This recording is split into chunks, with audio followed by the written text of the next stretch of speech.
Greetings. Happy Wednesday. Welcome to the Steve Deace Show here on BlazeTV radio and podcast. I'm Steve Deace. It's the final week of the year. We are winding down 2023. Still to come later this week. Tomorrow, the special 2-hour year-end Deace group will be joined by our BlazeTV colleague, Sarah Gonzalez, our former BlazeTV colleague, Jill Savage. Looking forward to that. Friday, our special year-end edition. Todd and Aaron have their top 10 stories of the year already queued up, and I'll be reacting to those and more. Today, though, we have a very special 2-hour, a full show of buy, sell, or hold. Todd and Aaron, are you guys excited? You ready to go? Yeah, this is always it brings out the best and the worst in us simultaneously. What's better than that? Aaron, how many submissions did you have to go through and comb through to come up with today's program? Hundreds upon hundreds. Last I checked, it was like well over 400 was the number. Yep. And because we've got to fill 2 hours, we did this last year, so we thought, let's do it again.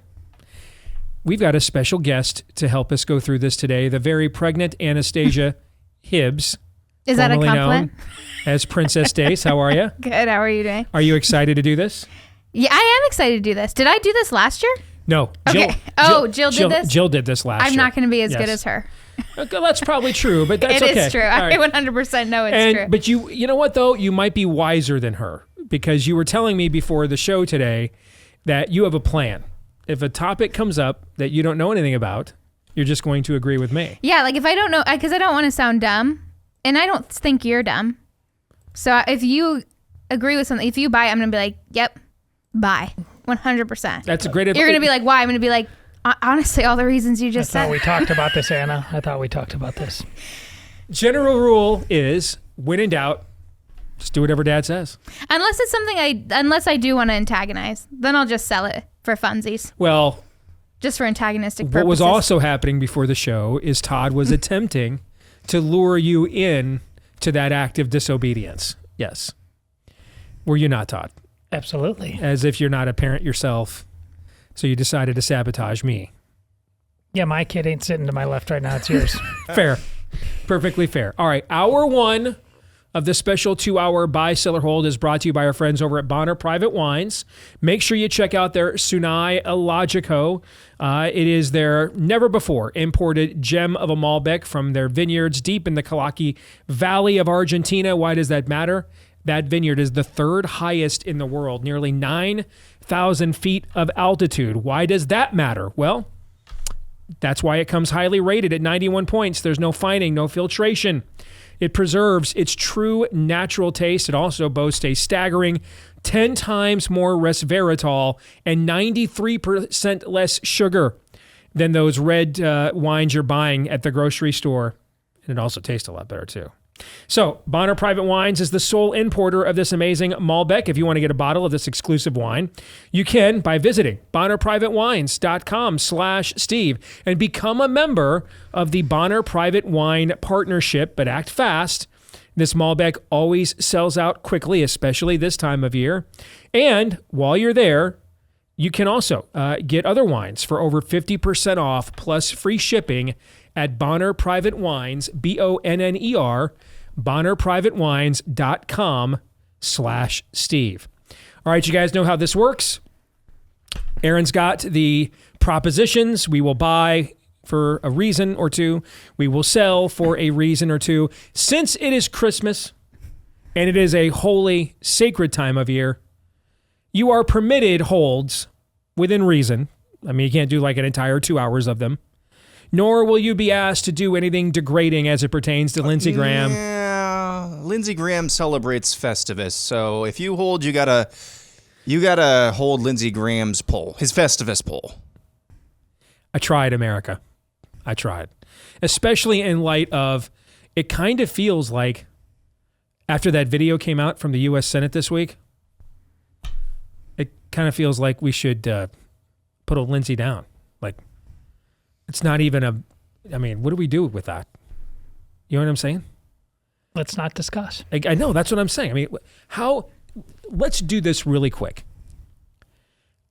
I wish I could tell you I'm having a crisis of conscience, but that would indicate that I have one. I'm having a crisis of creativity. Similar to when you said, how are they going to bring Black Mirror back during COVID? Remember when we had this conversation? Yes. And the showrunner actually said they put the show off for a year because they couldn't come up with any ideas because of what was going on with COVID. Erzon's got this for a while. Yeah. And so that's why you went for a while in between seasons of Black Mirror. How do I carry on? How do I carry on with Lindsey Graham in light of the fact anything I would say is now no longer parody, it's no longer metaphor, it's no longer a double entendre, it's no longer a hint. These actions took place in the very chamber in which Lindsey Graham serves, and we have communication from the offender at one point saying he was waiting for Lindsey Graham in the shower. I mean, where do we go as we come to the end of 2023? Have we come to the end of Lindsey Graham? You seen him? Yeah, yeah. I hope so. Yeah, I think we should. Is it over? I'm glad you arranged those words at the end of the sentence in the way that you did. Is it over, Aaron? Is it over? Yeah. It kind of feels like it's over. I feel like that one song from Christmas, "The War Is Over" song needs to be Todd salutes. Right I like Todd salutes. Do you have taps ready to play? I was going there. We got to do taps for Lindsey Graham. I'm sorry. Lindsey Graham jokes. Yes, it might be it. In light of the fact that it is not metaphor, it is not parody, it is not satire, but it's reels. It's on the reels. It's real life. And therefore it is time for us to come to grips, so to speak, with acknowledging that the Senate life, Lindsey Graham didn't choose the Senate life. It chose him. And given what we now know goes on inside the walls of the United States Senate. The last full measure of devotion was given. Yes. I think it's clear that they're spent. And there's nothing left to give. So say we all. Amen. Let's begin. All righty then. We will begin this special 2-hour buy, sell, or hold extravaganza. I'm not sure how to pivot out of that. Did you do this on purpose? I had no idea this was coming. What? The very first submissions about Lindsey Graham. Oh, look at that. Would you look at that? Adrian Slade, Lindsey Graham gets... I did not plan that. I didn't plan it. It's there, so we got to do it now. Lindsey Graham gets to the bottom of it in the Senate chambers before the year's end. Oh, I think that's a... We just played taps for doing Lindsey Graham jokes. And we're right back.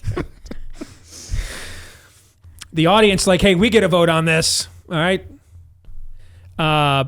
Dude, bye. In fact, that's the weekend for Lindsey. You bet it is. Correct. Yes, as someone who has met him, I would buy that. That's right. You have met him. I have met Lindsey Graham personally. Okay, all right. I have fist bumped Lindsey Graham in a church personally. You did? I have. How am I just now hearing this? Did I not tell you that? No. I did. I was at an event that I will not mention for my job purposes. And I did meet Lindsey Graham. He came in, fist bumped everybody, started grabbing guys' arms and touching them up. It's pretty... Seriously? I was pretty uncomfortable. I looked at my coworker and we just had to like separate ourselves. Did I do this? Were they just innocent arm touches and I just poisoned your No, because minds? I feel like there's a difference between oh, hey, how are you? And then like a quick tap and go away. Yeah. But he was like feeling it. Like it was like a grasp, like a grasp of the arm. Sizing it up, seeing what we got going on. And it was too much. Like it was the fist bump and then a grasp. And I was like, okay. You had me at this is too much. Next question. How did I not know this? he was there, and Did you tell him who you were? no, I did not. And on purpose, I was not introduced at all. I was basically just like left to be away, honestly, because there's multiple people that I have met that have no idea who I am. That to them, it's just Anna. Anna, period. There's no. This is. Hi, this is John Smith. This is Jane Doe. Anna. Yeah, there is no. Okay. Especially because I feel like we look a lot alike. So some people will give me a double take, especially because we're in Iowa, you know. And Yeah. So, but yeah, I did. Thankfully, and funny enough, I was not at any risk of Lindsey Graham's arm grasping. I wonder why, but. Wow. Did you guys know about this? No. Nope, didn't need to. Todd's like, I wish I still did not. Gonna pretend I didn't. Off the air, you're going to have to tell me which guys. I will tell you. Off the air? Off the air, I will tell you guys. But I can't here. All right. It's too much. Yeah, that's... It's just too much. I can't go there here. All right, let's do a palate cleanser. Okay, yes, please. Melissa Blazik says Dylan Mulvaney's Christmas song, apparently he has a Christmas song, will be played at Mar-a-Lago Christmas parties. Oh, my. I had no idea Dylan Mulvaney had a Christmas song. That's a palate cleanser? Yeah, Yeah. no doubt. It just seems like it's a redundancy, frankly, if you ask me. As the one who once dubbed Lindsey Graham America's first transgendered Republican. And one of my career highlights was when Dana Bash on CNN asked him about that, to get his reaction. I'll never forget that. That was literally one of the proudest moments of my career. But still, Dylan Mulvaney's a redundancy. Is this it? Yeah. I'll have a blue Christmas without you. I'm going to have to sell as well, but it's because Trump can't play him there. The rights are already owned by UFC. Yes, I was going to say. I mean, Dylan's a redundancy Yeah. at Mar-a-Lago. They've already got a bathroom there for Caitlin or for Bruce. Ultimate Fighting. Yep. That's where this is going to be played. And I'm telling you right now, even at his advanced age, Bruce is still carrying around. I got to think a little bit more muscle than old Dylan, don't you think? At even his advanced age, I mean, I got to think. I should actually. I'm just going to stop. I'm going to stop. You haven't been able to stop since this show started. I know, but now my kid is here and I'm feeling convicted. I have to stop. I got to put on some modicum of restraint, respectability. All right. Now for an actual palate cleanser. Nate says 2016 MAGA was fire, while 2024 MAGA is just flaming. Attached is a screenshot. When do we of actually Alex get to the palate cleansers? When do these Rusowicz's begin? Tweet saying he watched the Senate video over 10 times. Leave that up there for a second. This is one of the greatest cell phones in the history of this platform. This is the name of the guy that tried picking a fight with me earlier this year, right? Isn't it this guy? Okay. And I told him, hey, if you got any issues, we'll just put you on the show. Yeah, Right? Never heard. Never heard. Yeah. And I mean, to go out there and say I've watched the video of somebody getting sodomized in the Senate over 10 times. Why? That's a pretty big L. Yes, that's That's a pretty big L. That's I'm a going to pretty put an big L L. on. yeah. I think you've pretty much summed it Maybe up for all of not us. say that. Yeah. That's a big L. Yeah. It is one of the greatest cell phones in the entire history of the Twitter platform. Unquestionably. Yes. Bye. Next, I promise this one is an actual palate cleanser. MTN Girl RP says, there are people you know right now who are going to accept the mark of the beast. What a transition, man. We've got enough. Aaron is over there like, just, you people have no idea what I have in store for you these next 2 hours. I will break you in ways you cannot comprehend. I've got my kid here, man. Okay? It's not my fault. It's My not my fault. grandkids, The my audience. grandkids inside of there. All right. We had an hour and 45 minutes to go. We've had 3 non-palate cleansers. I needed a Silkwood shower after each one, and then we went right to Mark of the Beast. Yes. Bye. So we're essentially saying we believe the Antichrist is on Earth right now. Yeah. Value bet. Bye. You bet. Anna, what do you think? Do you think the Antichrist is alive today? I don't know. I don't know. I guess I haven't put much thought into to that silly guy, so it's kind of like. But no. The woman who's about to give birth to this new hopeful life. No, I'm not really thinking right now that we're on the brink of the end of the world. See, that's kind of my view. Is like I'm kind of looking long term. I'm kind of thinking long term right now myself. I don't really want to buy it into existence, so I'm just going to sell it because of that.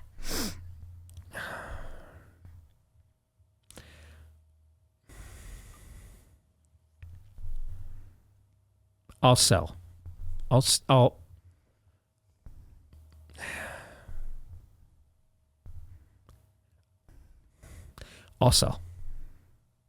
Okay.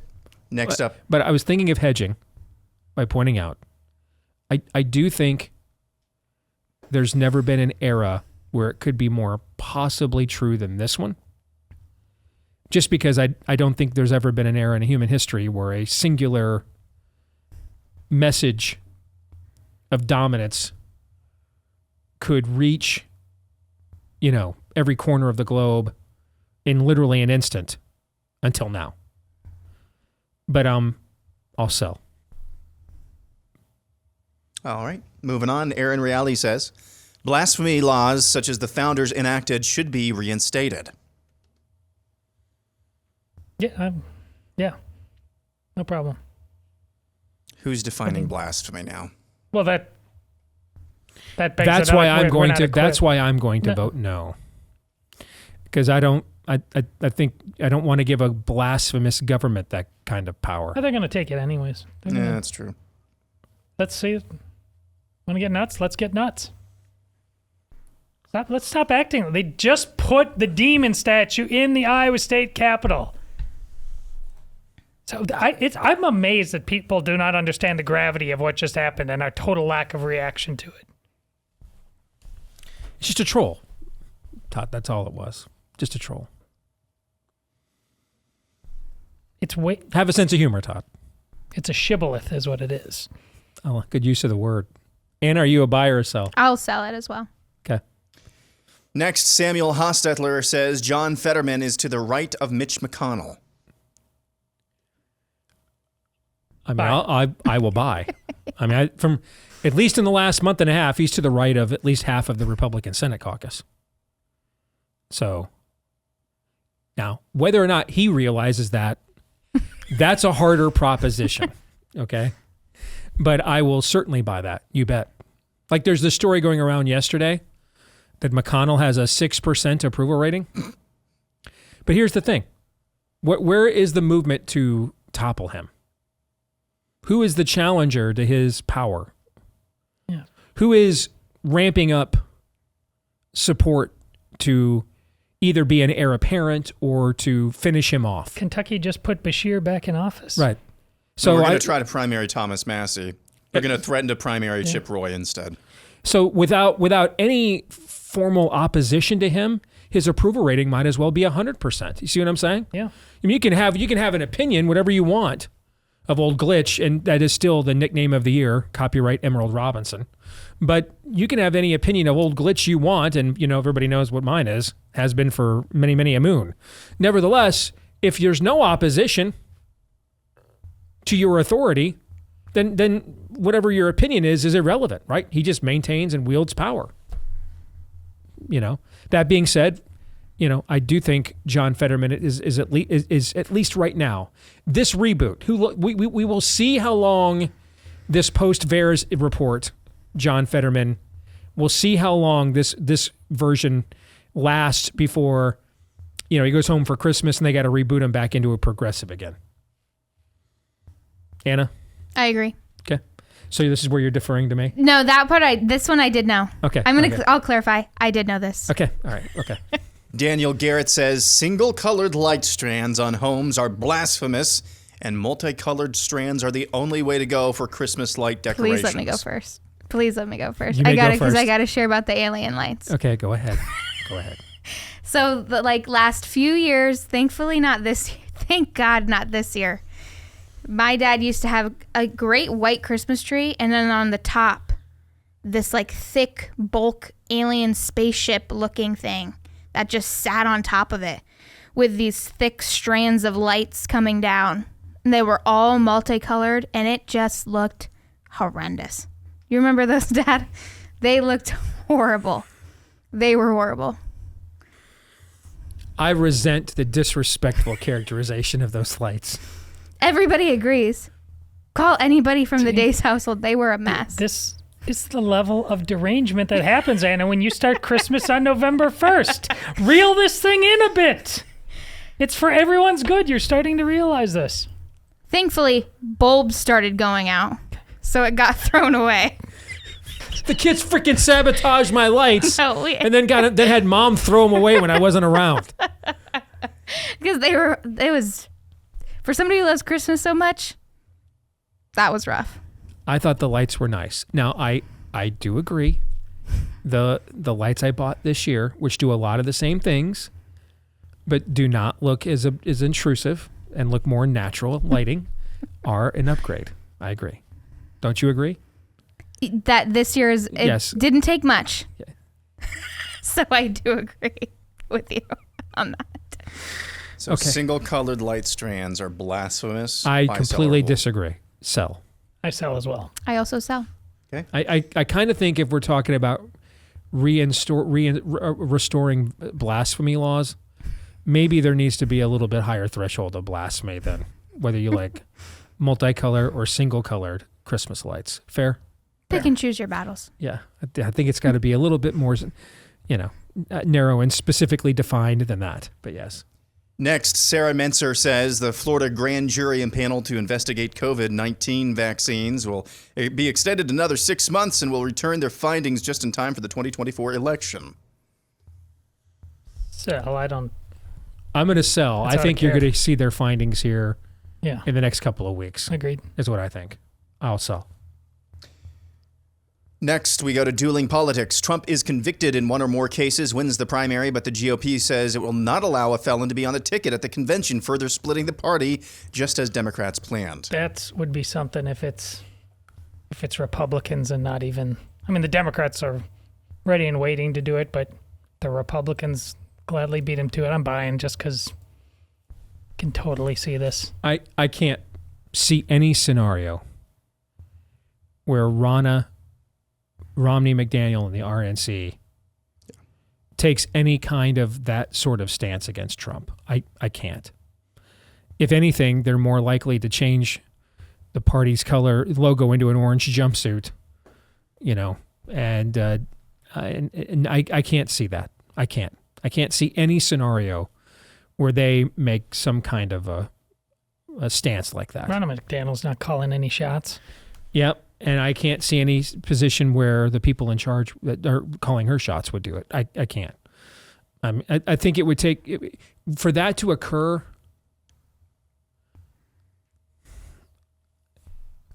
one scenario where I think it could happen. Whatever you think the percentage is that Nikki Haley is Trump's running mate, that's the percentage of something like that happening. Yeah. Okay? Sure. Because then you get to, we've got an heir apparent already standing by. You see what I'm saying? That's where you get into et tu, Brute. Now you've got the Koch brother Yep. coming to the RNC. Hey, Yep. we've got another $100 million cash infusion. You guys are hard up for cash. We got what we wanted out of Trump. You know what? You got rid of DeSantis for us and gave and put our proxy in there, our steward in there. So you're of no more use to us. That's the only possible scenario I could see something like this taking place. So I will sell. What about you, kiddo? I agree. Okay. With you on the selling part. Steve Deace's mispronounced last name says he's got 2024 predictions. First prediction, Aaron and Todd getting to a wrestling match live on set, because why not? So Because they're not a Democrat Senate staffer. That's why. So I will I sell. do sell that. Yeah. Trump and Biden both have sharting accidents on the campaign trail. bye.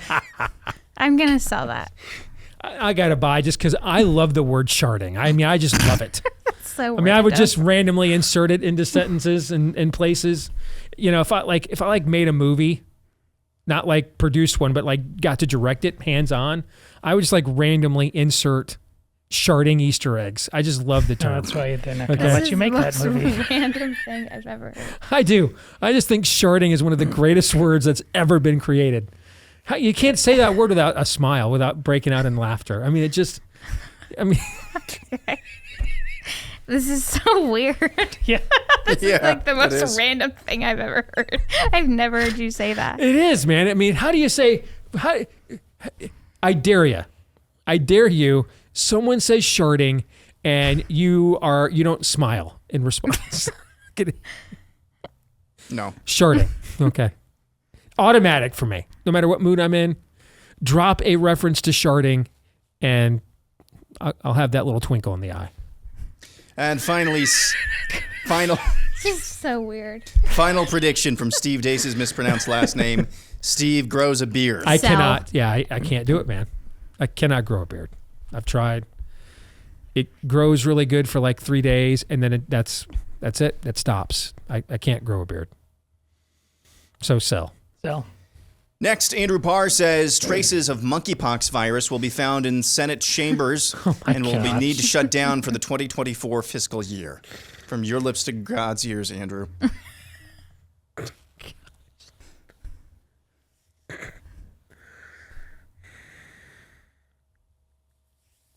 sure, bye. Let's shut the. What? Any reason to shut the Senate down sounds good to me. Yeah, so that's there why we I go. said. I'll buy just because it made me laugh.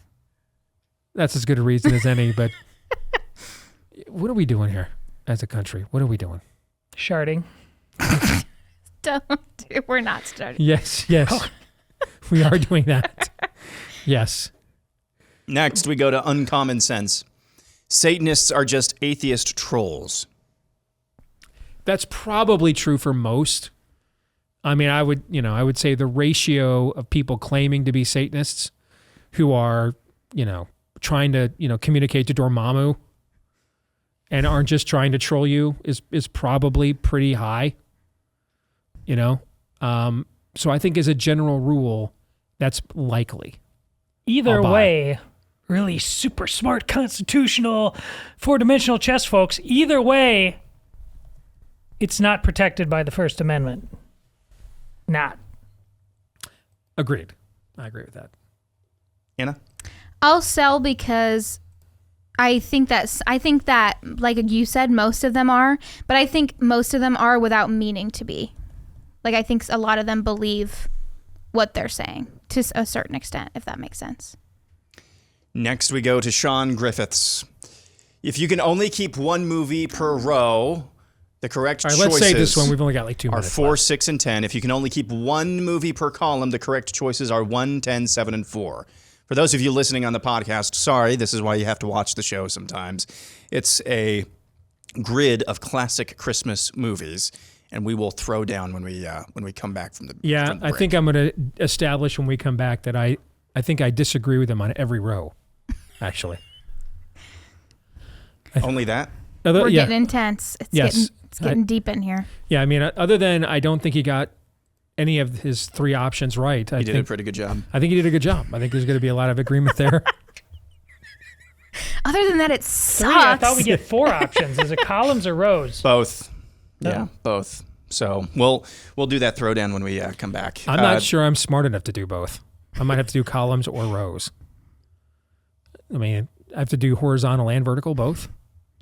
That's hard. Can we talk about sharding again? That's a lot easier. That's a lot simpler. Yes. Well, if you do one, you get one more choice. I'm saying that's what you want. You want columns, right? Rows makes it harder. We were a great country once. We were. We were an exceptional country, in fact. Play taps again, Aaron. Yes. And now, frankly, we're just sharding. That's really what we're doing here. More in a moment.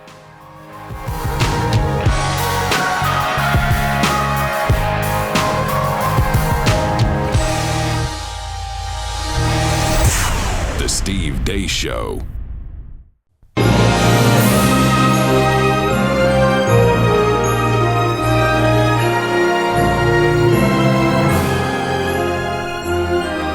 All right, let's look at this opening segment here as a warm-up. Okay? As an hors d'oeuvre. You know, it's an appetizer. All right? Just getting started here. And things are going to improve. They're going to get better. They're going to be meaningful. Right? Yes. No sharding around. Yes. Thank you. You're welcome. Appreciate that. See? Made me And smile.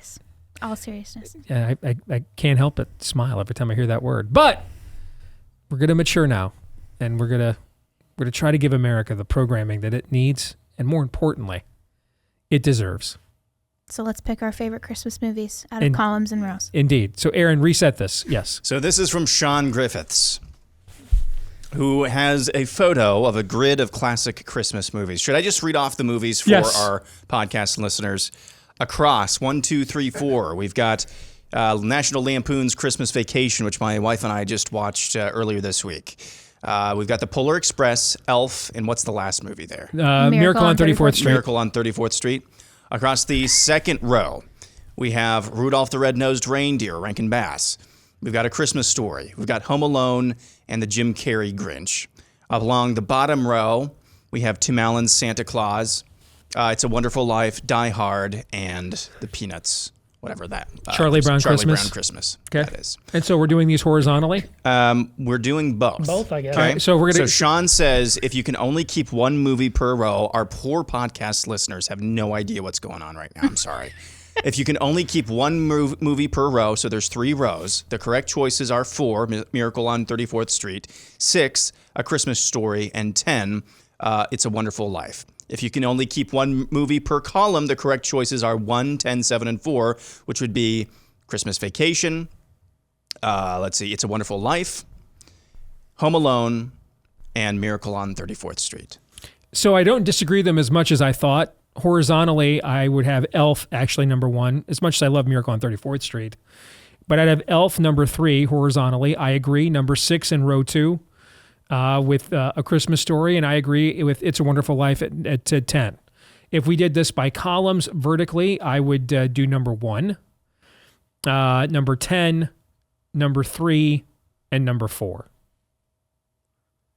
So I don't disagree with him as much as I thought. So basically, him and I disagree about Elf. So you're pretty much buying, Sean. Yeah, I'm pretty much buying. Yeah, my bad, Sean. My bad. You completely just trashed. I know. I just completely lit you up and embarrassed you before we went to break. He's and probably now not watching anymore. He's done. I've come not to bury Sean, but to praise him. That's a pretty good list, Sean. I'm with you. Okay. Todd and Anna. I'm going, if we're going by row, I'm going 1, 6, and 11. Die Hard? Yes.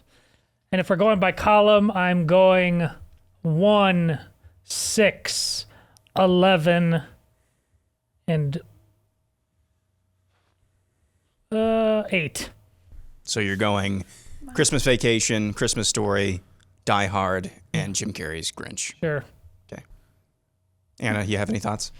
So per row, I'll do 3, 8, and 10. So Elf, Grinch, and It's a Wonderful Life. Yes. Okay. And then by column, I'll do 1, National Lampoons, 10, It's a Wonderful Life, 3 again for Elf, and then 12 for Charlie Brown. Okay. All right. So your picks are pretty similar to mine. Yeah. Okay. We're just kind of you don't like Miracle on 34th Street as much as I do. Not as much as some of the others. No. I'm not sure if I've ever seen that movie, actually. It's been a long time. Has since one I of the watched it. greatest climactic scenes of all time. Next, we go back to Andrew Parr. Nikki Haley is the political love child of George W. and Hillary Clinton.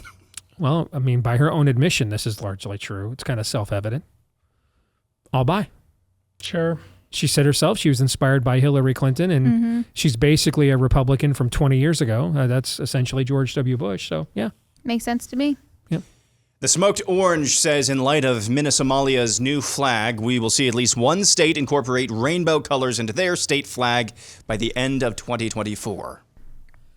So is this Minnesomalia thing, is this legit? Yeah. They commissioned, apparently their old flag was racist or something, so they commissioned a commission to develop a new flag, and it looks a lot like Somalia. The Somali flag. Yeah. In case you don't know, there are a lot of Somali refugees and immigrants in Minnesota. I'll buy. I'll completely buy this. I don't even think that you need the Somali precedent. I could see this just happening organically in and of itself. I mean, it's the national religion. So we already adorn government buildings in it, the White House in it. It gets an entire month. I mean, now that we are discussing it, to me it almost seems passé that it hasn't happened already.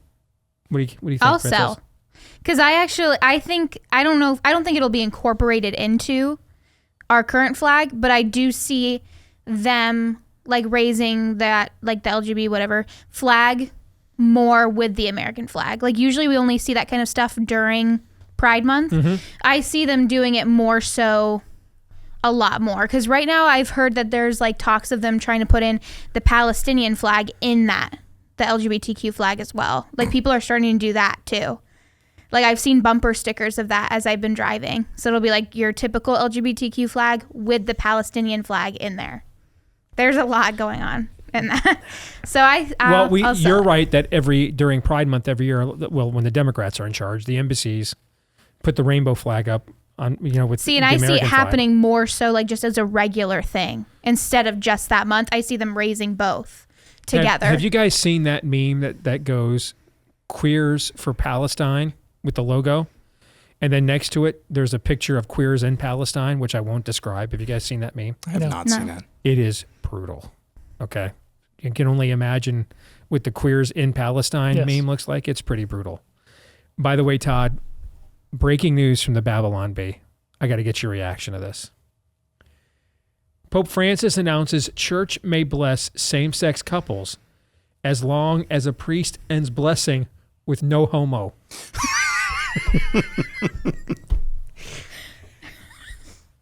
That's more optimistic than what actually happened. So That's great. That is great. Next up, we go to Donnie Perry. When Jesus comes back, he needs to do an episode of Undercover Boss with Joel Osteen's church. Oh, my. sure. Sell. Joel Osteen isn't working for Jesus. Oh. That was good. I was about Dude. to buy, and then I was. That's another classic Babylon Bee headline. Joel Osteen realized he's been reading his Bible upside down. Joel Osteen realizes that, his dust off his Bible. I still think one of my all-time favorites is Calvinist Dog says no one is a good boy. That's still one of my all-time favorites. But I'm going to sell. I would have bought, but you came up with something even better, Aaron, so that's why I've got to sell. I agree. Yeah. Next, we go to Tom Dearling. Better nail this one, Tom.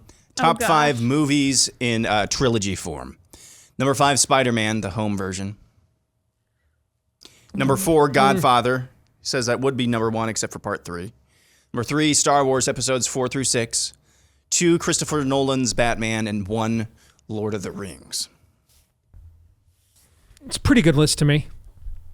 I mean, you can differ whether you think the original Star Wars trilogy, which kind of gave us a trilogy for the first time, whether that should be 1 or Lord of the Rings is number 1. The first 2 Godfather films are amongst the greatest films ever made. So, I mean, even though opinions vary differently on Godfather 3, I'm fine putting that on the list just because of how good parts 1 and 2 are. I'm thinking the Spider-Man movies, we're talking the Tom Holland ones. Mm-hmm. I don't agree with that. You don't think I don't think they should be in the top 5 trilogies of all Well, I was actually time. wondering, is it a trilogy? They're already going to make another. They've already announced they're making That's another one for the sure. question: are we not Yeah. allowed to just say the first 3 Indiana Jones? Right, because that's right. That's Just why I because was they made hesitating crap on afterwards? that. Because it's standing at 3 movies now, but remember he was kind of a focal point of Avengers, or not Avengers. It was a Civil War, Captain America Civil War. They've already begun, pre-production on the next movie. So is that a trilogy or not, per se? Just the standalone Spider-Mans, yeah. I would count that as a trilogy. Okay. What do you think? What else do you think should be in there then? See, that's what I was trying to think of. I can't think of another one. I just don't think that, I don't know. I have very like specific views on each Spider-Man and how I feel about each of them. Because I think Tom Holland is a really great Peter Parker, but he's an all right Spider-Man to me. See, I think he's a great Spider-Man. Andrew Garfield I think Tom Holland and Tobey Maguire were good Peter Parkers, and Andrew Garfield was a very good Spider-Man. I agree. That's what I think. I completely agree with that. We also have no representation of High School Musical 1, 2, or 3. That is the trilogy as well. That is. And we got a lot of memories where that is. I know, I got to represent my Gen Z viewers out there, right? Yes, you do. That's why you're here, finally. We came up with a reason. But I'll sell. I'll buy because I agree with 4 out of the 5. I'm not sure about Spider-Man being there. I'll buy. Next up, Ryan says the way to prosperity again is twofold. Number 1, every member of the corporate press loses their jobs. And number 2, anyone involved in the universities everywhere does too. That'd be a good start. I just think that's a solution to a lot of problems. Yeah. So, okay, bye. Sure. I'll sell because I don't think it's a solution to solve all prosperity. Does it say like a start? No, he just says to prosperity again. Then I'll sell. Look at Anna coming off the top rope, having perspective. A broader perspective than the 2 old guys like you and me. She's not thinking how happy those 2 things would make her feel. No matter where they go after that, there would be happiness. Next up is Clan McLeod. Next year, corporate ESG programs will start to force companies to implement social credit scores for their employees. Oh, Buy. Total buy on this. What's happening is you guys don't know this, but some of you are cramping my style here. I'm already beginning to formulate in my head what my predictions are going to be for next year, for our first episode back on January 4th. And a couple of you guys, with what you've come up with, are stealing my thunder, starting with this one. Your style, as in your 0.5 out of 10 points, that's your style? It was an off year. Yeah, people don't know that yet. Yeah, people don't know that yet, Todd. It was an off year. Okay. We'll find out on Friday. Can we just repeat and do that again? No, we can't. That will Not bad. add about half hour of work. You'll have fun anyways, I promise. Peter Hackman says a pumpkin spice green bean casserole coated with chocolate. Sell. Oh, gosh, no. That sounds like a desecration of chocolate. Sell. What I can't handle is all of these people trying to get you to eat your vegetables. Like I can't do the meme anymore. It's just sell on it all. What is green bean casserole, honey?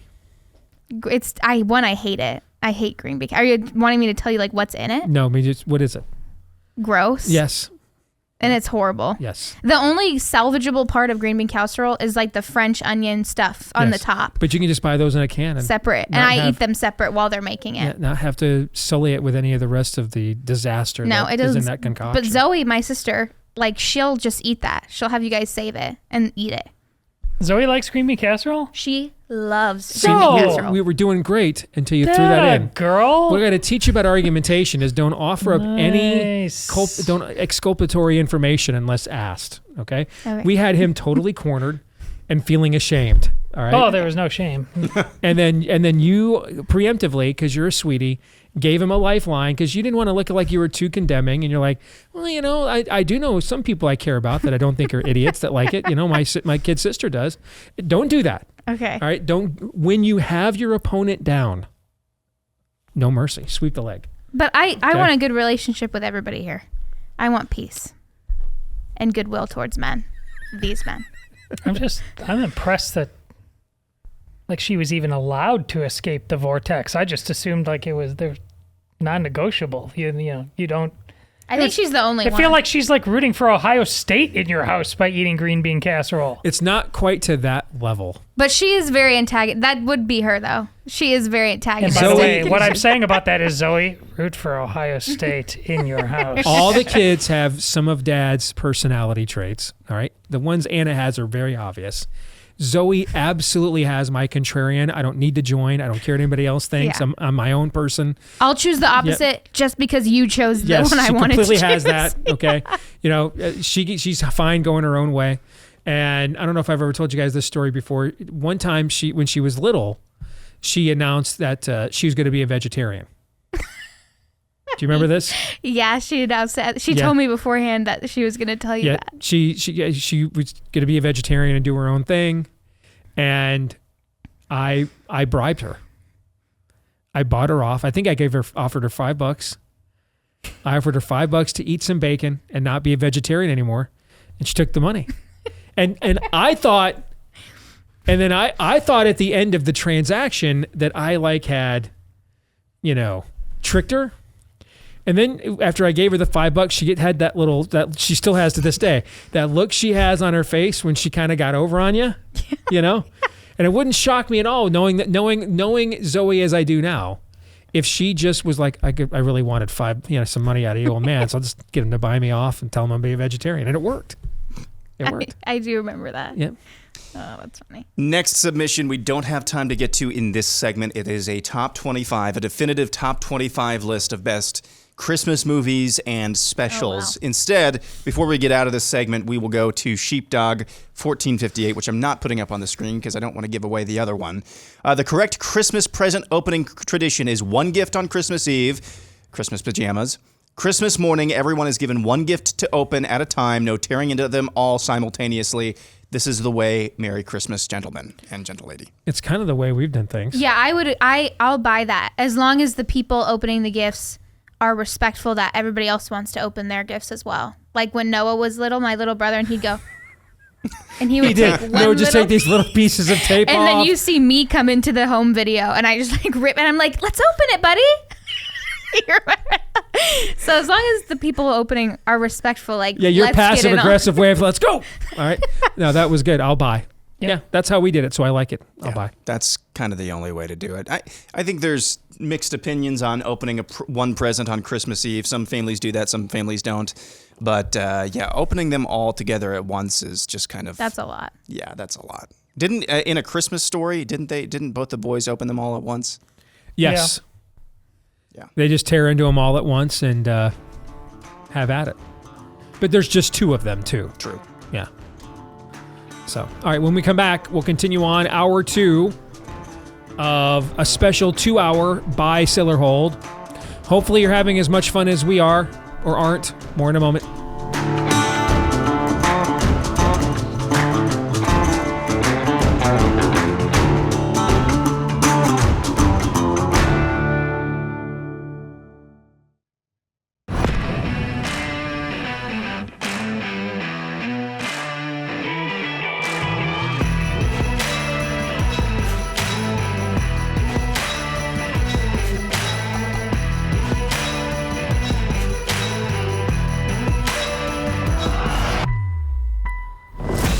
All right, hour 2 underway here on Blaze TV radio and podcast, and hour 2 of our special year-end 2-hour buy, sell, or hold. Steve Deace here with Todd and Aaron McIntyre.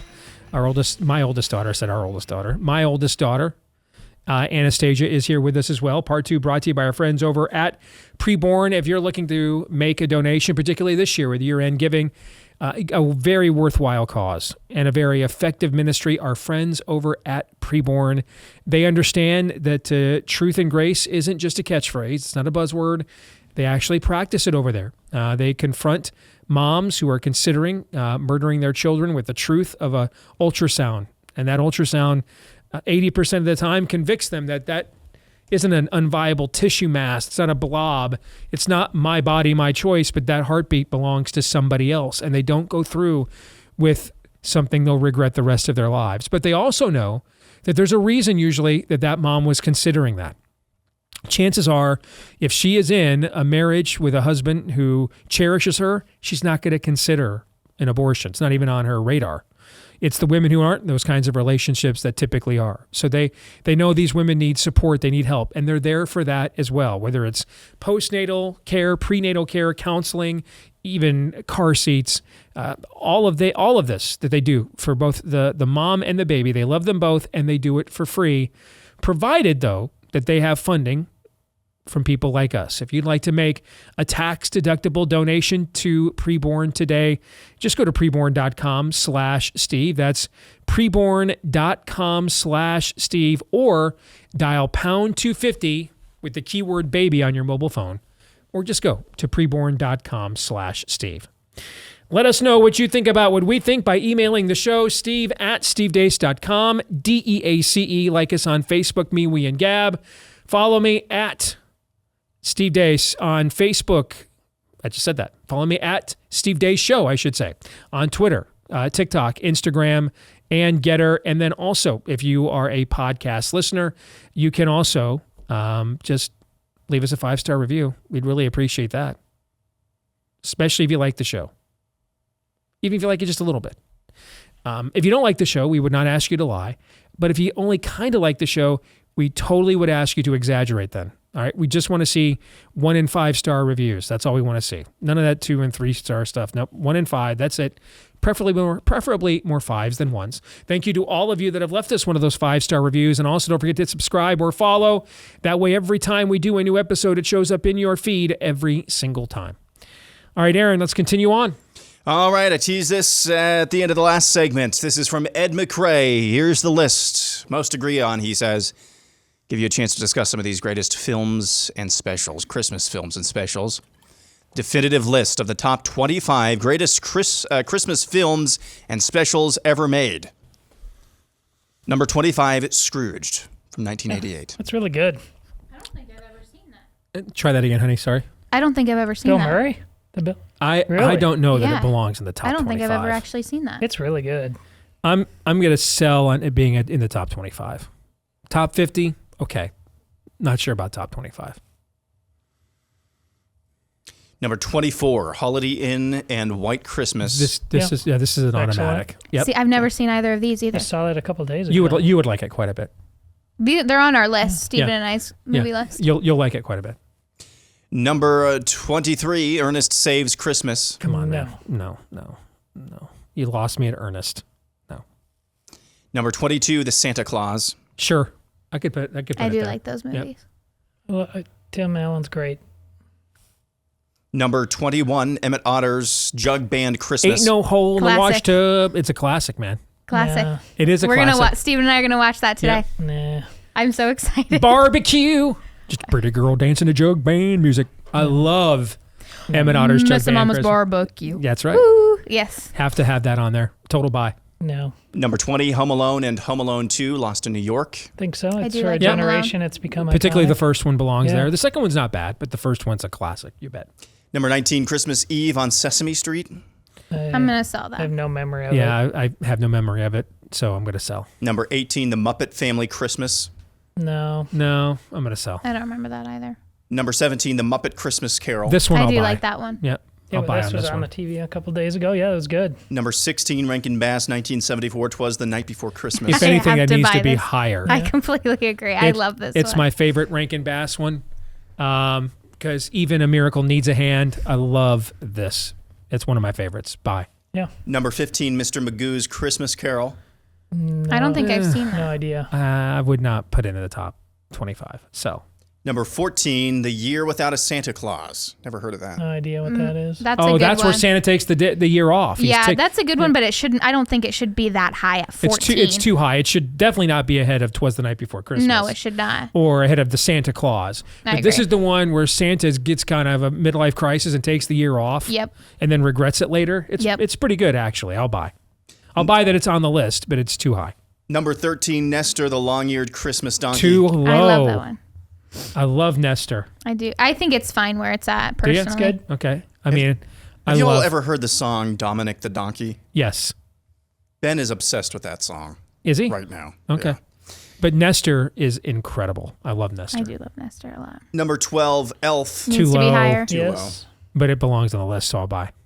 Number 11, Santa Claus is Coming to Town. Yep. Yep. That's a good one. Yep. That's a lot of people's favorite Rankin Bass special. Number 10, Scrooge, Sure. the 1951 version.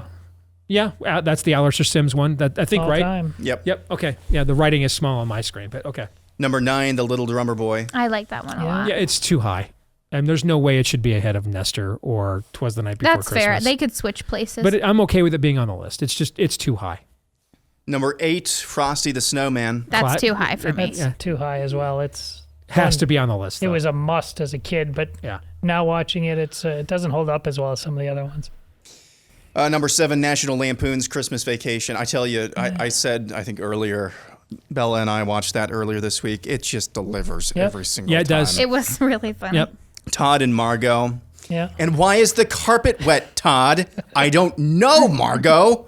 We've got a little flag in front of our house, one of those little like garden flags that says, "You serious, Clark?"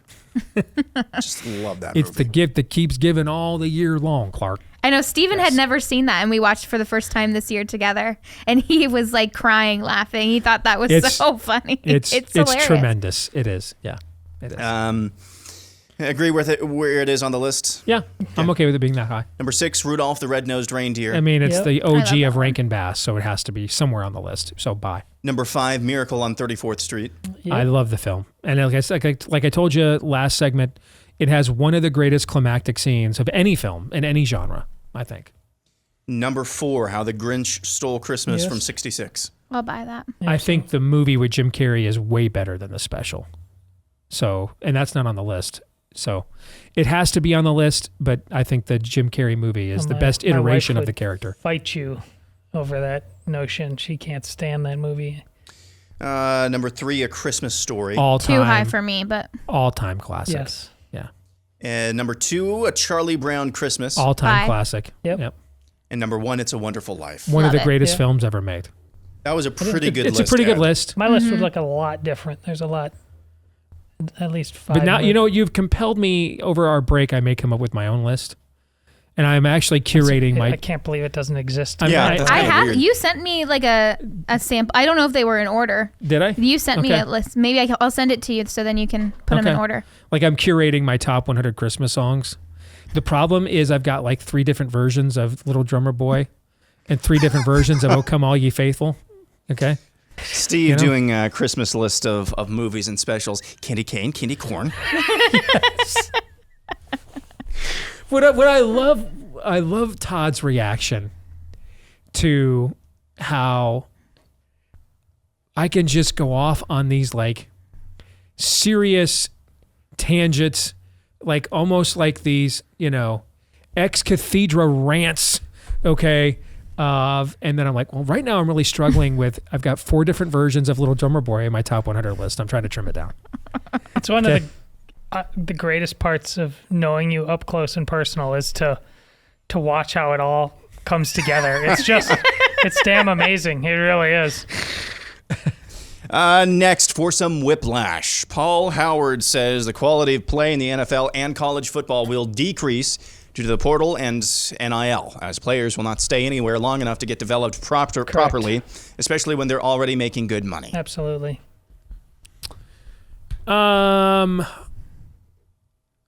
I think I don't foresee this being a problem in the NFL because we're only talking about a top tier group of guys that get drafted anyway.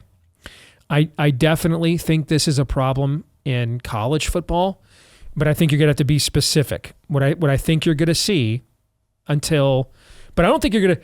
Pardon me. I don't think you'll see it very long. I think within the next 3 years, 5 years at the maximum, there's going to be revenue sharing and contracts with players. But until then, what you are going to see is this will be true of about 75% of the teams. The other 25% of the teams will be better than they were before because of the amount of depth they're going to have, the amount of players that are going to play for them. You're seeing it now. You're seeing the quality of play in the MAC. The quality of play in a lot of the Group of 5 leagues was very, very poor. And it'll get worse. I mean, the amount of what do I mean by Group of 5? For those of you that don't know what I mean, the teams that play in the conferences other than like the really big leagues like the Big Ten and the SEC and what is called the Power 4 now. You're seeing it now. I mean, the amount of kids from the MAC, if you look at these bowl games that are going on right now, and we're early in the bowl season, so it's the mid-major or the lesser conferences that are playing their bowl games. These teams, their quarterback, receivers, running backs are all in the transfer portal and not playing. The quality of play at that level is going to depreciate greatly. But the top end will thrive as a result because those teams are going to have more depth than they ever had before. So I would not make this statement broadly, or maybe not broadly, but uniformly. But broadly, I think it will be true. But I don't think it'll impact the NFL at all because it was already just the best players were getting drafted by the NFL. Took the words right out of my mouth. Thank you. Nice. Yeah, there's all kinds of people from all the Power Fives in the transfer portal as well. There's no incentive to just suck it up and deal with the tough love that should come as part of being a football player. It's going to be sloppy. That's absolutely going to be transferred. Aaron's lament about why, like what's his face, Tony, just you can't even bothered to line up on the. And he was offsides. He was beyond the line of scrimmage. And then drop and your quarterback just losing it because that guy apparently won't learn any lessons. You're not going to suddenly get to the NFL and grow up and have standards. Correct. It's everybody has got to figure out that there's no good end to this. Next, we go to Some Call Me Tim, who says cider is better than hot chocolate or coffee. So, Oh, you chimed in right away. Go ahead. Why? well, one, I'm a big coffee fan. I am a big coffee fan, which is unlike you because I know you don't like coffee very much. I don't. And hot chocolate is like a classic drink, and I feel like cider is all right. Like I feel like cider's like pretty overhyped in my opinion. Like if there were two choices were standing in front of me, I'd probably take hot chocolate instead because cider's just like. Coffee is one of those things I've wanted to like my whole life. As much as I love the smell, I've just never gotten into it as a drink. See, but I drink white girl coffee. So it's got like all kinds of sugar and. Yeah, so it's like really good. What we're So it's really talking basically about cider versus hot chocolate. Have you ever tried a caramel macchiato? So it's basically a hot sundae. Yeah. Have you ever tried a caramel macchiato, Steve? You would love like that. Would I? Okay. Yeah, an iced caramel macchiato. Okay. You would like that. I have an espresso. Lots of dude codes shattered right there. Have you ever tried a caramel macchiato? Yes, that's exactly the voice I said it in, Todd.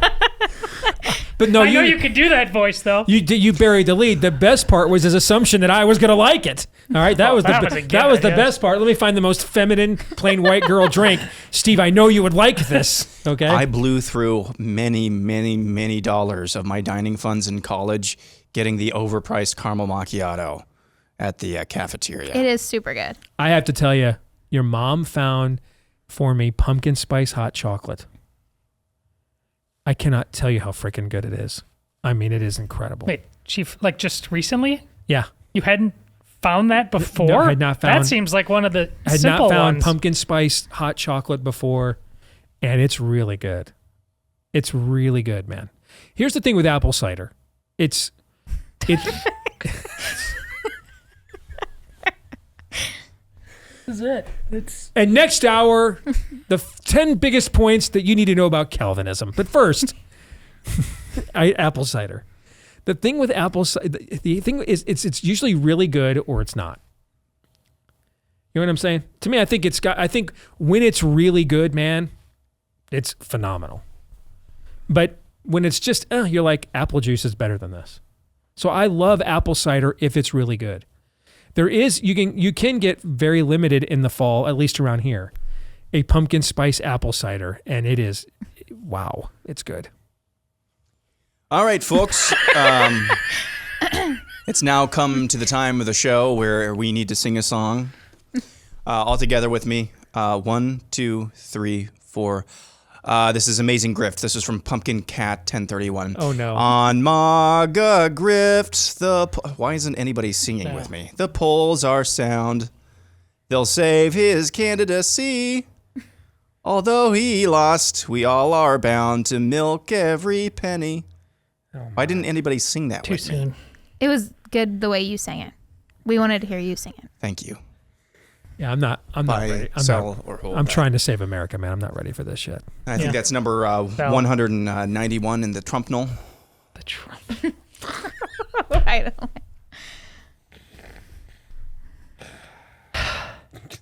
Yeah.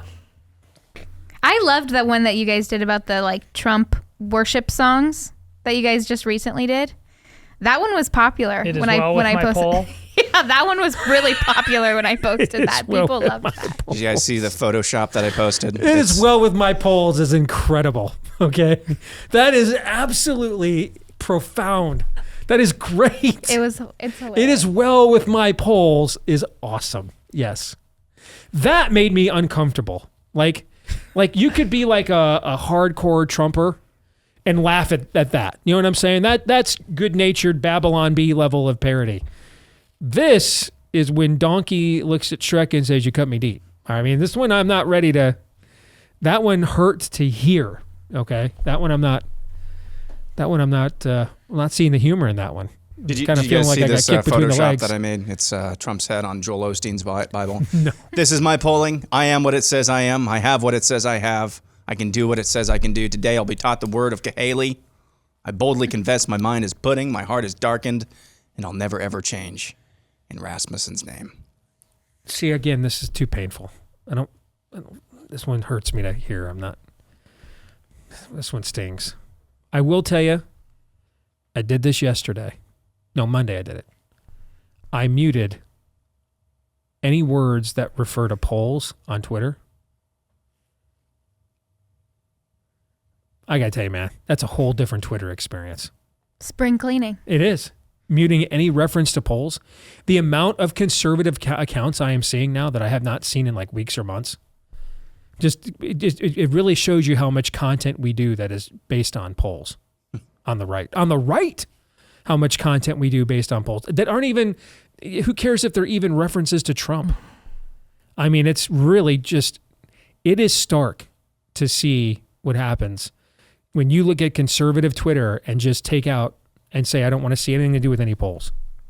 I don't mute or block anyone, like ever. But just to clean out my timeline after what you did to me, including me on the Giuliani thing, I might have to because the bots are out? I have not recovered. Next up, Ron Burt's Charlie Brown Christmas is the best TV Christmas special ever produced, far surpassing anything from Rankin Bass. I'm gonna buy. I don't agree, but I'm totally fine with this opinion, given how good it is, what it represents, the timelessness of it. You know, I mean, it's a little bit like if you were to say to me, I think Gone with the Wind is better than anything Christopher Nolan made. I don't know that I agree with that, but we're also talking about what a lot of people think is the greatest film ever made. You know what I'm saying? Yeah. So you'll get no argument out of me at all. None. Next, we go to Jamie Burwell. The husband and I have decided that even if they come forth with the alien bodies and aircraft, it'll all be artificial intelligence. Buy is something you need to consider. I mean, it's funny. We used to talk, especially when, Steve, you've made this point about like, what's the difference between Ray Rice and somebody else, another football player? It's the video, it being caught on video. But there's all kinds of stuff on Twitter these days that has some kind of video with it. And I am less likely to retweet it because even if I agree with it, I don't know if, even if it's not like AI video, is it video that's even actually the thing they're talking about, or have they just borrowed? We've seen examples of this, taking video from a war in this place and saying it's endemic of what's going on here. So I think this makes a really interesting point. The obviousness that visuals help make a case with things, it's just, it's right in front of you. You see it versus having to, read through it and parse whatever's there, I think is being used and will be used against us. I agree. I'll buy as well. I could buy this, but here's why I'm hesitating. I'll buy this, but my argument for I want to see bodies has nothing to do with whether I'm not indicating that I'm going to immediately buy what they present. I'm just saying that until they present something that we have not heard or seen elsewhere, that's to me the threshold to even consider any further contemplation of this before we even get to what do we actually believe about it. Like, is it even worthy of discussing at all? Is it even worthy of following at all? Okay. One thing we should mention that we did not, you and I were talking about it, and I've just seen a few more developments about it, but you and I, Todd, were referencing this before we came on the air today. There is a Daily Mail report that at least 150 names on Epstein's client list are going to be released as soon as New Year's Day by a court order there from the judge. Thoughts on who could or could not be? I've long maintained if Donald Trump was on there, this would have been leaked a long time ago. Don't you think? That's been my position all along. Yeah. Do you think, or let's play devil's advocate. Is it possible there's so much mutually assured destruction there that even the opportunity to implicate Donald Trump would mean that they would protect him to protect themselves? Meaning that for every Donald Trump, there's 500 of their people on there or something like that. Do you think that's possible? Oh, very possible. Which is why we should be asking why now? The motives for releasing this. I mean, this could have been put out any number of ways. Why is this coming out right now? And why just these? What are they? Are we saying this is just a portion of them? So let me read the story here from the Daily Mail in the UK. Dozens of Jeffrey Epstein's high-profile associates, and the number now is over 170. I had seen 150 when we got in here today. Yeah. The number is now over 170.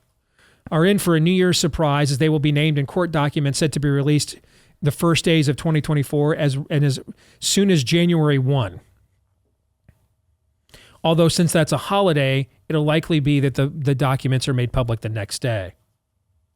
Some 177 people will be identified across hundreds of files, which will shed new light on the late financier's sex trafficking operation and his network of influence. Judge Loretta Preska, and let me do this now. Let me be the first to start hashtag Judge Loretta Preska didn't kill herself. Fair? Sure. Wrote, quote, unsealed in full next to the names of 177 does who are Epstein's friends, recruiters, victims, and others whose names will be revealed when the material is released in the coming weeks. The material is related to a defamation case brought by Prince Andrew's accuser, Virginia Roberts, in New York, against Epstein's Madam Ghislaine Maxwell. Roberts sued Maxwell for defamation in 2016, and while the case was settled, the Miami Herald, which published a bombshell expose of Epstein that led to his arrest in 2019, sued to get these documents made public. Some of the does are identified in the ruling through links to interviews they have given to the media, which the judge cited as a reason why they should not stay private. They include the housekeepers on Epstein's private island in the Caribbean, where some of the worst abuse that he perpetrated was carried out. In her ruling, Judge Preska gave 14 days for any does who objected to their documents being made public to object, after which they would be unsealed. But you want to talk about a Kobayashi Maru. Hey, I object to you having my name. Well, thanks, now we know. You know what I'm saying? Who's going to come forward and say, no, don't put my name out there? Well, now we know you were on there. You know what I'm saying?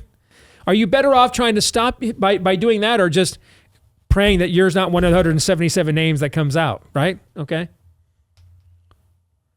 There will also be material about Haley Robson, who was named as a recruiter in police files of Epstein's original 2006 investigation. And so this is why. The more you read this now, this list is starting to seem more and more like the alien conversation. Like all these ancillary scumbags that were involved, but I bet you can get to 170 with a lot of people you've never heard of before. You know, if this is a pretty narrow as it relates to one lawsuit, it doesn't sound like we're going to be getting the Holy Grail. Maybe not this time. I'll bet you there's at least one name in there that will matter. And once this happens once, it's always easier to do it the second or third time Sure. than after the first. But Aaron, you have any thoughts on this before we move on?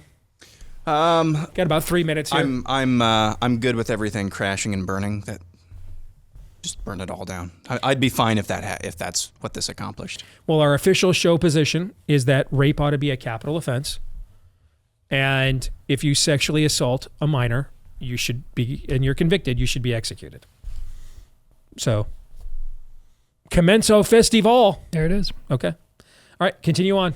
All right. This will go to Kerry Huey. If we don't win the election next year, Steve will change his end scripture from John 3:17 to Galatians 6:7. I believe that's reaping and sowing, right? Let me look that up, but I think that's believe so, yeah. Galatians 6:7. Or is that, have I become your enemy because I told you the truth? Yeah, that's reaping and sowing. Because have I become your enemy because I told you the truth is in Galatians as well. Your call. I could see that. I could see that potentially happening. So I'll buy. I could see it. Yeah. All right, next we go to Shavi Sloan, who says Bryce Young is already a bust. Sell. It's early. I'll sell. I will tell you, I'm concerned, but the best weapon he has is a 35-year-old wide receiver, Adam Thielen. They didn't give him any weapons. He's got a new head coach coming. But it's not a great start. I'll say that. It's not a great start. And Didn't Troy Aikman go 1-15 in his rookie year? but the thing here though is the coaching staff being gone and everything. It's basically a waste of a year. You see what I'm saying?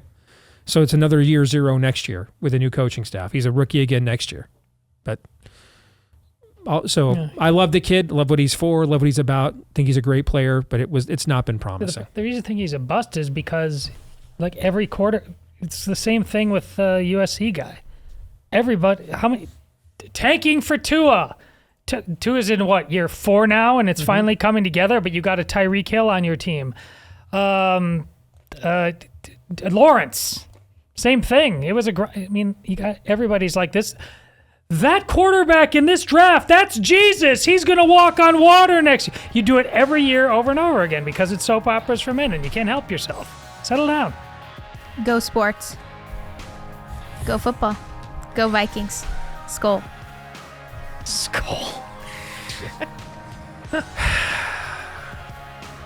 One more segment to go. That's it, mercifully. Stay tuned.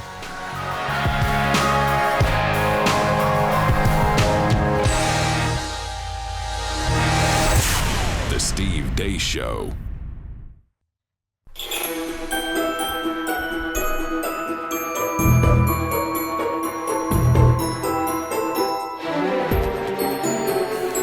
All right, let's get back to it. We've got only one segment left of this 2-hour year-end edition of Buy, Sell, or Hold.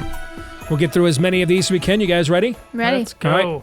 Rock and roll, Aaron. Let me advance my slides here because that's the limitations we have. We have a top 10 list. Most effective generals in American history. This is from Matt's collection. Number 10, Curtis LeMay. Gosh, I'm sorry. I'm not even sure. I don't either. Got to pass on That's probably that my one. fault. I can make up something. Oh, good. Thank God. I was sitting there like, Yeah. And of course, what's going to happen? Like 5 guys. I cannot believe you don't know. Yes. Number 9, Jack Pershing. That's Blackjack from World War I. You okay? Bye. Number 8, Ulysses S. Grant. I This think seems he's too kind low. of got to be a little higher on the list, Yeah, maybe. I mean, he was a game changer. Yeah. Number 6, Dwight Eisenhower. That seems too low. That seems too low, too. Yeah. I mean, I think you have to put Eisenhower and Grant ahead of Billy Mitchell and Norm Schwarzkopf, don't you? Yeah, I don't know why. I have no idea why Norman Schwarzkopf is up that high. Number 5, Douglas MacArthur. Number 4, Norman Schwarzkopf. Number 3, Billy Mitchell. Number 2, George Patton. And number 1, George Washington. Yeah. Shouldn't we do 1, George Washington, 2, Douglas MacArthur, 3, George Patton? No, 3 would probably be Grant. No, I would put I would drop- Eisenhower 2. Eisenhower 2? Yes. George Washington. I'd put is too Eisenhower high. 2. I'd put Grant 3. I would put Patton or MacArthur, depending on which one you prefer. But they would be 4 and 5 in my view, is what I would do. Schwarzkopf has got to be 6 or below. Yeah, I'd put him in the top 10, I mean, but I would. yeah, top Who's 10. Billy but- Mitchell? Am I missing? No, which is why I said you got to put Eisenhower and Grant. Eisenhower and Grant have to be 2 and 3 in my view. I mean, Who do you have as your number one? Here's the thing: we're not a country if those guys don't win. You see what I'm saying? We're not a country. So Washington clearly is number 1. No, Yeah. he's not. Most effective? Yeah. No, he made a lot of mistakes. I mean, I kind of think that if we're not a country, if you don't win, you should be. I don't know, but I'm just like overall. In terms of tactics, No are one- we analyzing things just purely in terms of tactics, in terms of... I mean, it's pretty well. I mean, you don't even need to do a deep dive. That he was learning as he. I mean, he was amazing and steadfast and all that. I just would not put him number 1. I would have no problem putting. I think you should put Grant and Eisenhower ahead of them. It doesn't diminish what he ultimately accomplished. Steve, any I would have retorts? Washington, Eisenhower, and Grant, or Washington, Grant, Eisenhower, and then I kind of don't care what your list is after that. Well, actually, I'd put MacArthur and Patton next, and then I don't kind of care what your list is after that.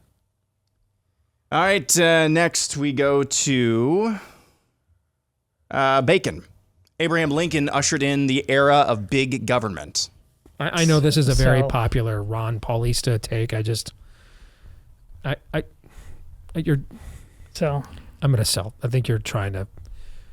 The- You're in the middle of a civil war, man. the big government, Okay. small government thing is one of the Yeah. greatest crack pipes that conservatives suck on. Learn something about subsidiarity. I prefer the Ron Paul argument of pointing everything back to the creation of the Fed, not what did a guy do when he's facing a civil Yeah. war. Okay, yeah.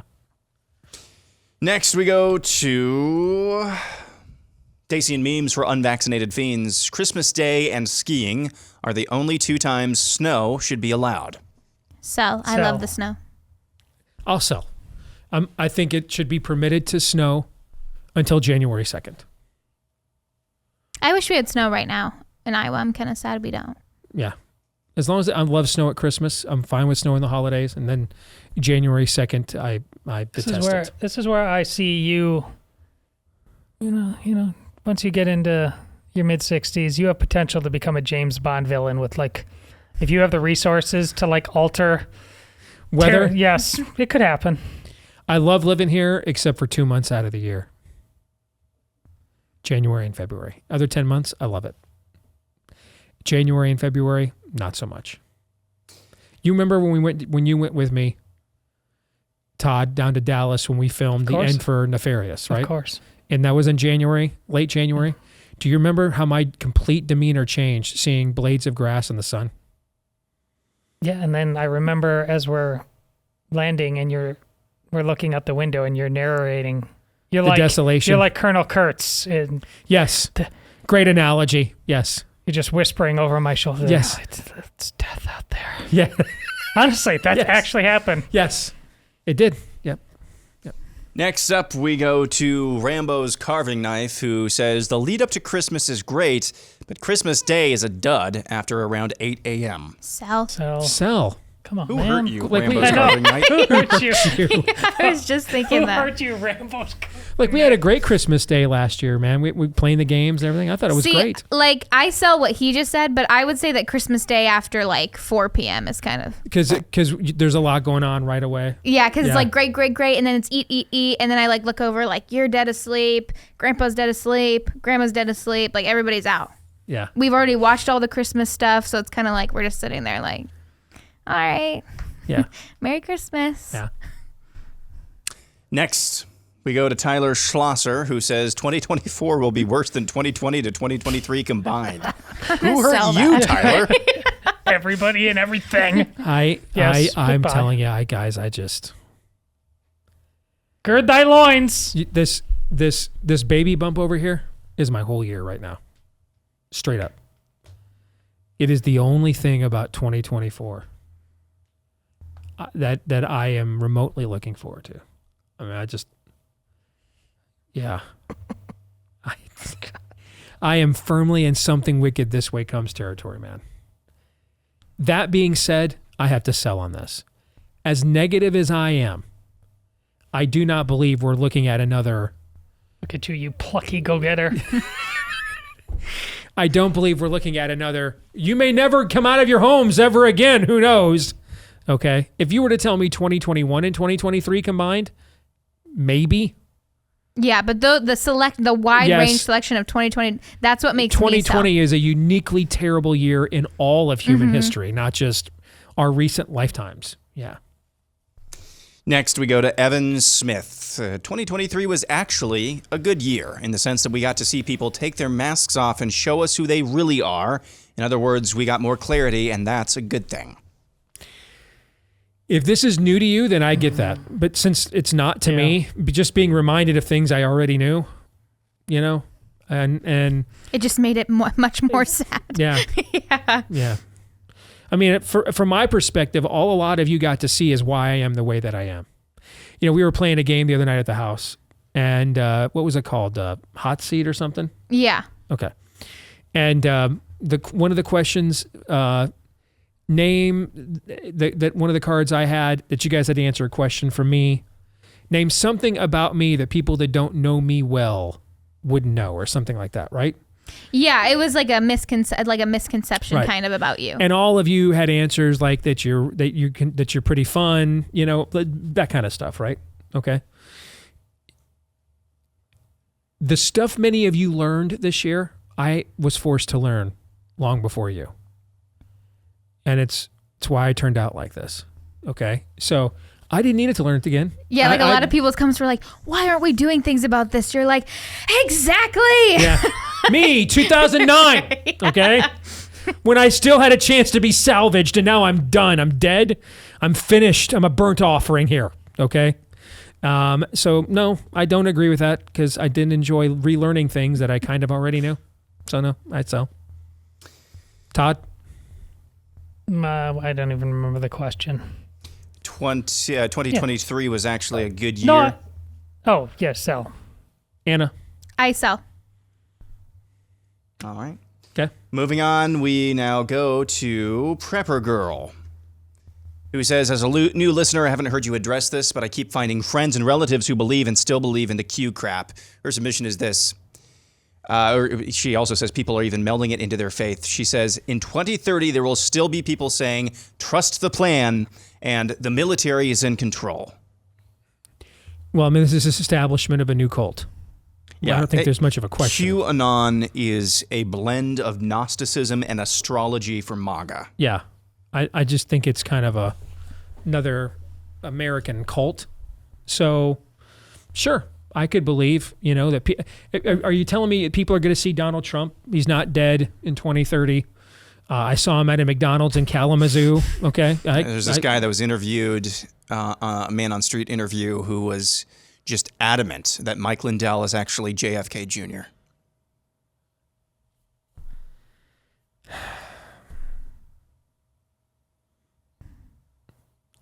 What was the previous person saying that Worse. 2023 Worse. was actually good for all this to be exposed? Yes.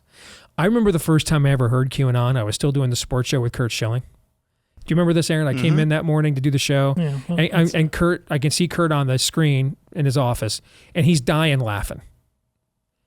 I'm like, dude, what is so funny? He goes, I just love reading with the stuff these Q people write. It just cracks me up. And I'm like, Q? Q who? What is it? I had no clue what it was. None. I didn't know what QAnon was. I had no clue. It's largely a creation of the left to distract from what they're doing. I don't doubt that at all. I mean, the left is far more centralized in its, voodoo. I mean, QAnon is just independent weirdos, and then they just point to it as this take Is over the Q to MAGA what Fred Phelps was to evangelicalism? Remember how I used to say that if there were no Fred Phelps, the Rainbow Jihad would have to create him? That's it. Just so they could have a foil? right? And so if you question their narratives, it gives them the opportunity to not deal with you critically or Right. any of your claims. That's it. Just to immediately label you as, oh, you're just a QAnon loser. Yes. Okay.